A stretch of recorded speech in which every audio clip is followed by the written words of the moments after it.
പ്രതിഷ്ഠാ ചടങ്ങിന് മുന്നേ അയോധ്യ സന്ദർശിക്കാൻ UP കോൺഗ്രസ് ജനുവരി 15-ന് രാമക്ഷേത്രത്തിൽ എത്തുമെന്ന് സംസ്ഥാന അധ്യക്ഷൻ അജയ് റായ്. ഉത്തർപ്രദേശിലെ കോൺഗ്രസ് നേതാക്കളുടെ സംഘമായിരിക്കും രാമക്ഷേത്രത്തിൽ എത്തുക.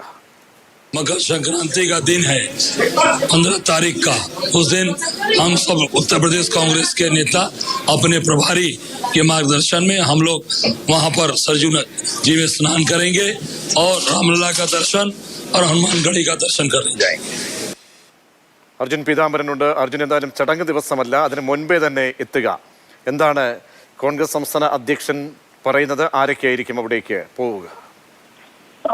പ്രതീക്ഷ നേരത്തെ തന്നെ ഈ കോൺഗ്രസിനകത്ത് ഈ രാമക്ഷേത്രത്തിന്റെ പ്രതിഷ്ഠാ ചടങ്ങുമായി ബന്ധപ്പെട്ട് അത് ബഹിഷ്കരിക്കുന്നതുമായി ബന്ധപ്പെട്ട് ഒരു ഭിന്നത രൂപപ്പെട്ടിരുന്നു. ഇതിന് പിന്നാലെ പല സംസ്ഥാനങ്ങളിൽ നിന്നും പല രീതിയിലുള്ള അഭിപ്രായങ്ങളാണ് വന്നിരിക്കുന്നത്. അതിന്റെ അവസാനമായിട്ടാണ് ഇപ്പോൾ ഉത്തർപ്രദേശിലെ കോൺഗ്രസ് അധ്യക്ഷൻ കൂടിയായിട്ടുള്ള അജയ് റായ് ഇത്തരത്തിൽ ജനുവരി 15-ന് തന്നെ രാമക്ഷേത്രത്തിലെത്തി ഈ വിഗ്രഹത്തെ കാണുമെന്നും അതുപോലെ തന്നെ തന്നോടൊപ്പം പ്രധാനപ്പെട്ട നേതാക്കൾ, ഉത്തർപ്രദേശ് കോൺഗ്രസിലെ പ്രധാനപ്പെട്ട നേതാക്കൾ എല്ലാവരും തന്നെ ഉണ്ടാകുമെന്നുള്ള കാര്യമാണ് ഇപ്പോൾ വ്യക്തമാക്കിയിരിക്കുന്നത്. ഈ ജനുവരി 15-ന് ശേഷമായിരിക്കും അയോധ്യയിൽ പ്രധാനമായിട്ടും ഈ നിയന്ത്രണങ്ങൾ കൊണ്ടുവരിക. അതിന് മുന്നേ തന്നെ അവിടെ എത്തി അയോധ്യയിൽ എത്താൻ വേണ്ടിയിട്ടുള്ള തീരുമാനമാണ് ഇപ്പോൾ ഉത്തർപ്രദേശ് കോൺഗ്രസ് കൈക്കൊണ്ടിരിക്കുന്നത്. അതായത് രാമക്ഷേത്രം ഇപ്പോൾ നിർമ്മിതിയിരിക്കുന്ന രാമക്ഷേത്രത്തിനകത്തേക്ക് പോകില്ല, പകരം അതിന് സമീപത്തുള്ള പഴയ ക്ഷേത്രത്തിലേക്ക് എത്തി അവിടെ നിലവിലുള്ള വിഗ്രഹത്തെ കാണുക എന്നുള്ളതാണ് തീരുമാനിച്ചിരിക്കുന്നത്. എന്നാൽ മറ്റ് സംസ്ഥാനങ്ങൾ, ഗുജറാത്തും അതുപോലെ തന്നെ ഹിമാചൽ പ്രദേശ് ഈ സംസ്ഥാനങ്ങളും നിലവിലെ ഈ ഹൈക്കമാൻഡിന്റെ നിലപാടിനെ രൂക്ഷമായി വിമർശിച്ചിട്ടാണ്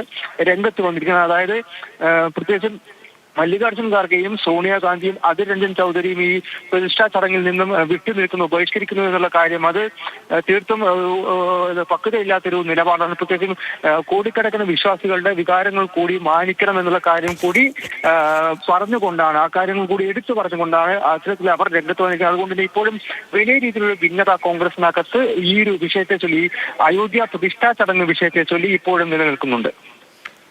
ശരി, അർജുനാണ് വിവരം നൽകിയത്.